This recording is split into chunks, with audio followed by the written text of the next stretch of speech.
The fluorescent lights hummed faintly in the hallway as Samuel Hayes wrung out the mop for the third time that evening. The school was nearly empty, save for the faint sounds of the aftercare program winding down in the gymnasium and the buzzing of the vending machine in the corner. Samuel wiped his forearm across his brow, smearing a streak of cleaning solution across skin already rough from years of labor. His back ached, but he kept going. He always kept going. That was the thing about being a single dad. You didn't get to stop.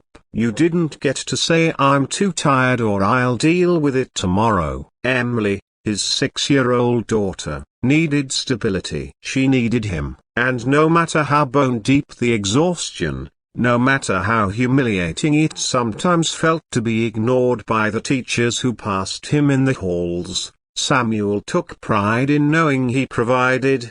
Still, the truth gnawed at him. He couldn't do it all alone anymore. Emily had grown quieter these past months, her once bubbly energy dimmed by the absence of her mother, who had walked out 2 years ago and never looked back.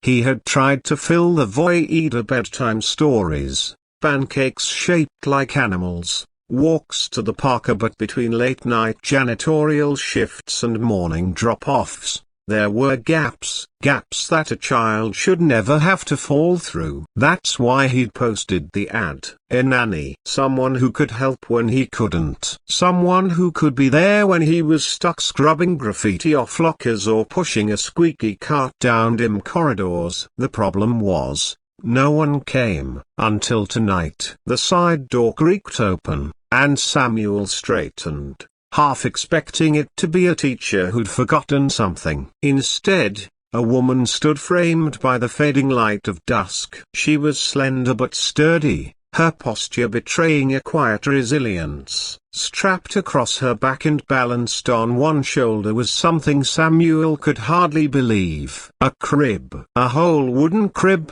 worn but strong, carried as if it were part of her. She shifted her grip and stepped inside, her eyes searching until they landed on him. "Are you Samuel Hayes?" He nodded, baffled. "I am." "And you area broken bar?" "Clara," she said simply. She eased the crib down, placing it gently on the freshly cleaned floor as if it carried something fragile and irreplaceable. "I came about the nanny position." Samuel's brow furrowed, his gaze darting between her calm expression and the crib. "With a broken bar that?" Clara gave a faint smile, tired around the edges. "I figured if I'm going to take care of your daughter, I should bring something that feels like home." Before Samuel could respond, the sound of quick footsteps echoed down the hall. Emily appeared, clutching her ragged stuffed rabbit, her pigtails bouncing as she skidded to a halt. Her wide eyes fixed on Clara,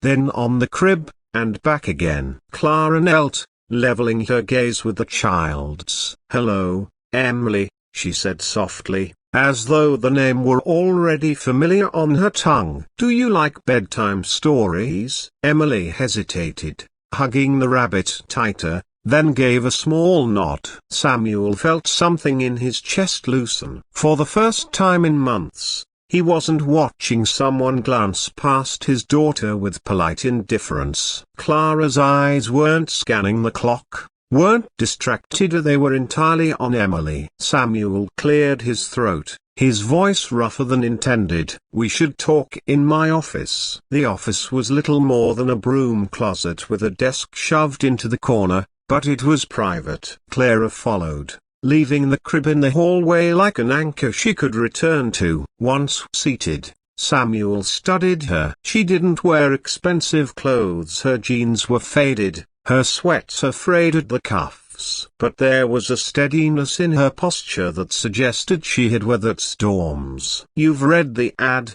Samuel began. "I don't have much to offer. It's part-time. Pay isn't great. I just need someone who cares." Clara finished for him. Her eyes softened. "That's why I'm here." Samuel blinked. Most people wanted to know about pay, hours, benefits. She wanted to talk about caring, but he was cautious. Why the crib? For the first time, Clara hesitated. She glanced down at her hands, fingers tightening briefly, because sometimes a broken bar when children lose something. They need a place to feel safe. The crib is more than furniture, it's a broken bar, it's a reminder that someone thought of them. Her voice carried an undertone Samuel couldn't miss. This wasn't just about Emily. Clara carried her own ghosts. Emily peeked in the doorway, curiosity tugging her closer to the woman with the crib. Clara opened her arms instinctively, and to Samuel's surprise, his daughter crossed the threshold and leaned against her without hesitation. And in that small, fragile moment, Samuel realized he wasn't just interviewing Clara. She was interviewing them, too.